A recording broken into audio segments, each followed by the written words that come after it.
Hello, you guys. Alright, and this is a very good double money video. You know, you guys are definitely gonna want to jump on and get this money, and I'll explain why in a little bit. But right here we got time trials, and this is in Mount Chiliad. This goes on from March 21st till March 27th. And you know, this is a good DLC because it's also my birthday too. So this is a good event, really awesome event. You know, a good way for me to make money on my birthday. Pretty cool. And then we got premium races, locked to bikes. Now, I think locked to bikes basically means you could only use bikes for the premium race. Because I tried to do a premium race and I needed a rocket Voltic and I didn't have it in the last video.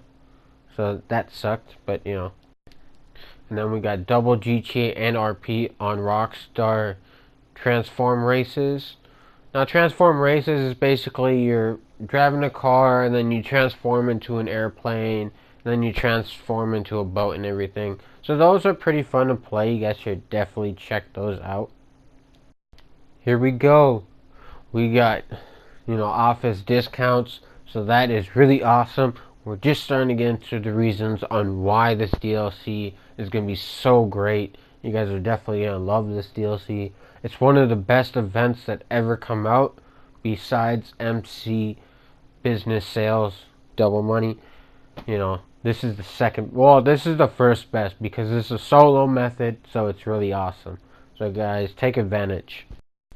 And then we got supercar discounts, so that's pretty cool. You know, a bunch of supercars on discounted prices. You know, that's not a bad deal right there, you know? A lot of supercars are a lot of fun to have fun with, but you know, most of them are like $1 million, $2 million. That's a lot of money, you know, so this is good. And yeah, I know, weird, it's the exact same picture, it just says different stuff. Double GTA and RP on Rockstar stunt races.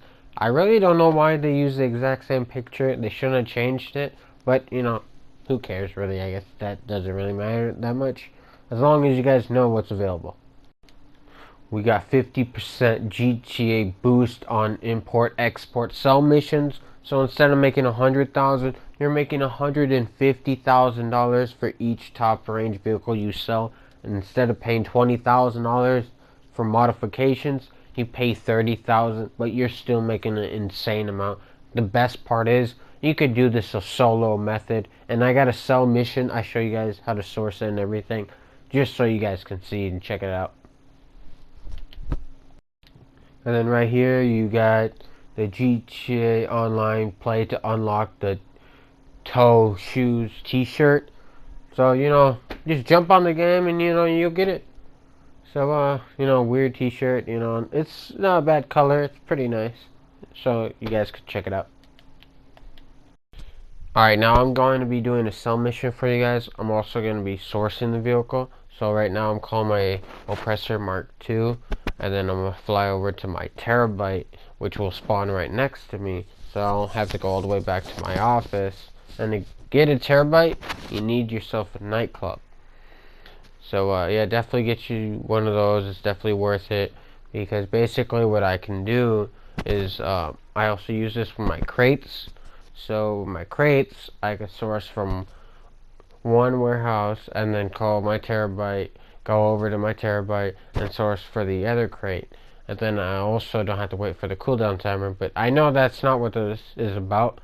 But you know, the Terabyte really helps out with CEO crates, and it also helps out with selling vehicles as well. But the thing is, when you sell a vehicle, you gotta wait 20 minutes before you can actually sell it again.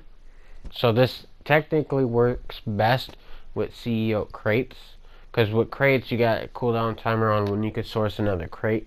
But if you got a second warehouse, what you can do is you could source for that other warehouse, because that other warehouse won't have a cooldown timer because you didn't source from that other warehouse.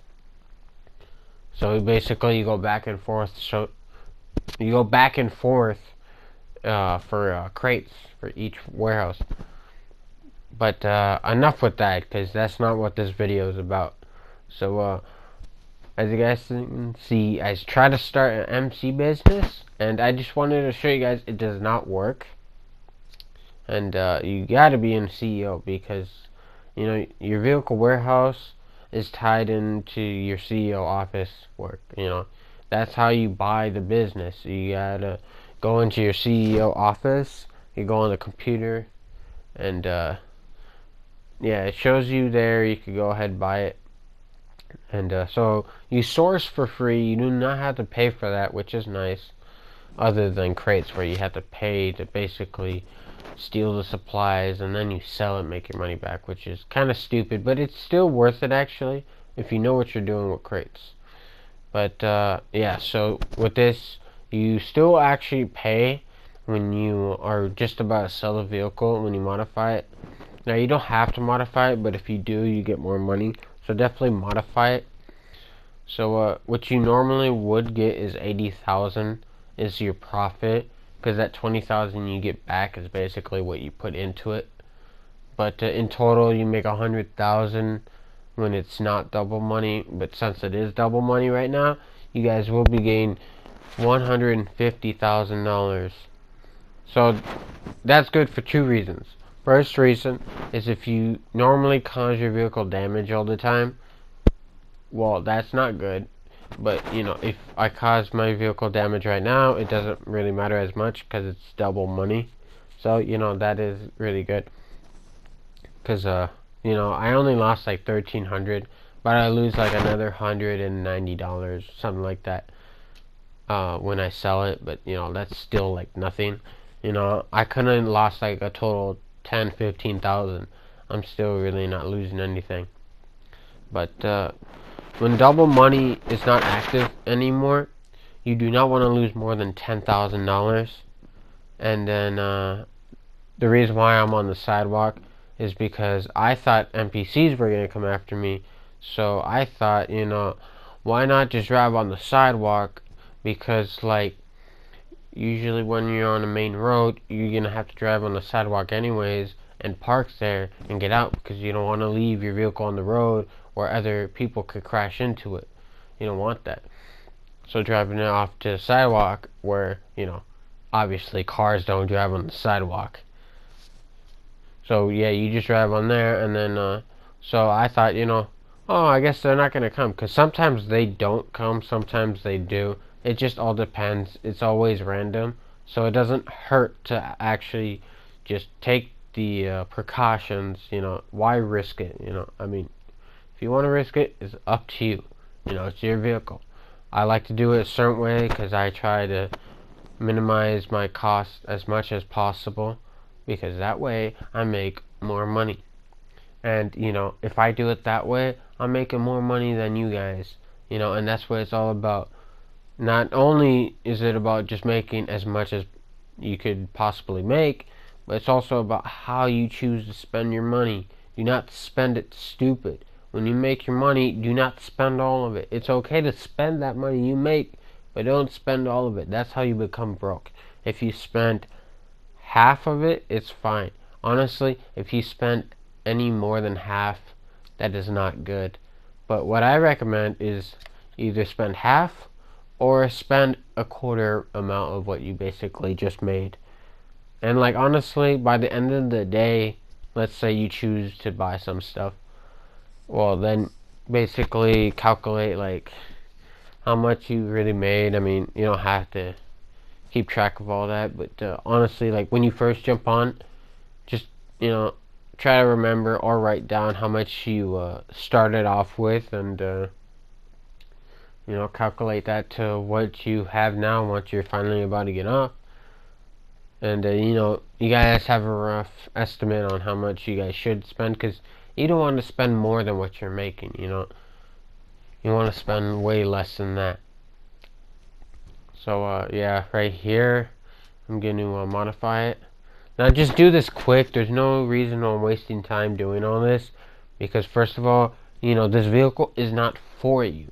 This vehicle is for the buyer. He doesn't care what it looks like when you deliver it to him. You can make it look girly for all I care. He don't care about that either. He'll just buy that off of you, you know. And it's basically that simple, because basically, if let's say you do take in the time to modify the vehicle and make it look all nice and beautiful looking and everything, Well, you know, you guys can. There's nothing wrong with it. But the problem is, it's wasting time. But, you know, like I said, I didn't say it's not a huge deal. Well, it is and it isn't.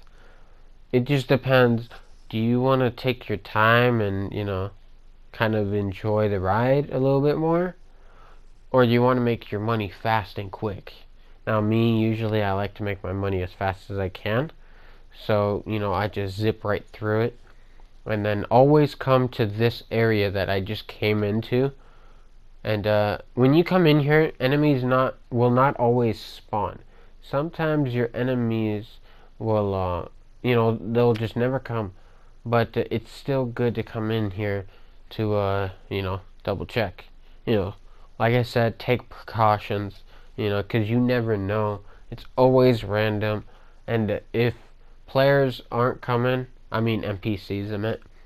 If an NPC is not coming to kill you, basically how you know that is as soon as you drive in and park, basically right where I did, and you don't actually have to park. You just stop in that spot, and if you don't see any red dots anywhere on your minimap, then they're not coming. So that basically indicates that you can leave and go to the cellar.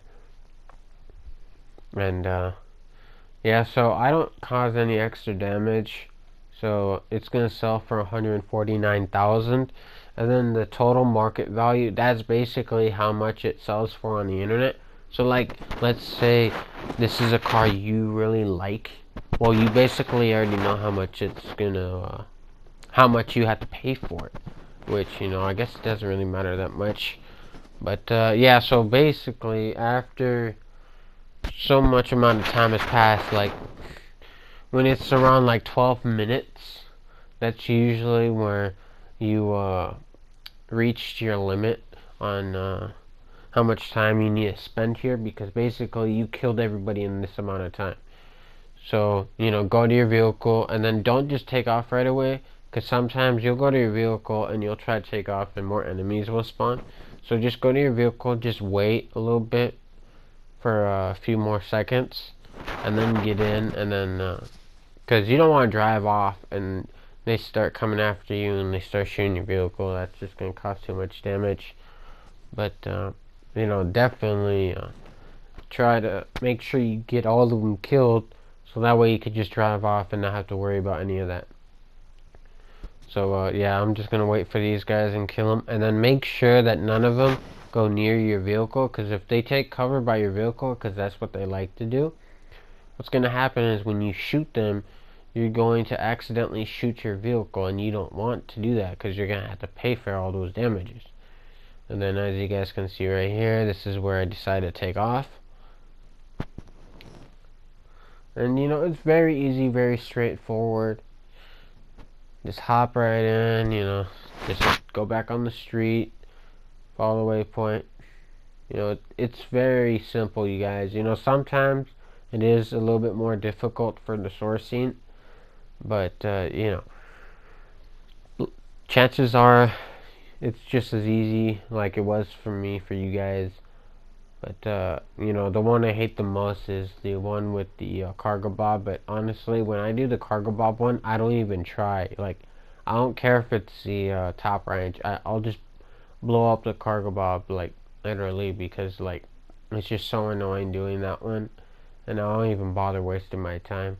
I'll just go pick up the cargo bob and just throw it in the ocean and just restart another one, because honestly it's just not really worth doing all that stuff trying to get the vehicle, because when you use your cargo bob, basically you're picking up the vehicle out of a boat, and you're having people shoot at you, and your cargo bob just gonna start smoking, so and then you're gonna have to land it, you know. But what I recommend is as soon as you get to land, just land the thing right away. But sometimes when you try to land it, you don't drop it right, and you know, it starts breaking and causing damage and everything. You know, you just don't want to do that. And then make sure you slow down in here, because you know, you don't want to ram into anything, cause any more problems. You know, you want to make as much as you can. So this is the end of the cell. $149,000. And then right here you can see that the offices are on sale, and as well as the garages, so that is very, very good. Now the garages don't really matter that much, but if you want an extra, just add on to it. Alright, now I just show you guys where the race is. Remember, it's only bikes at the top of the map. And thank you all for watching. Please comment, like, and subscribe. I will catch you guys in my next video, and I'll show you guys the cars that are on sale.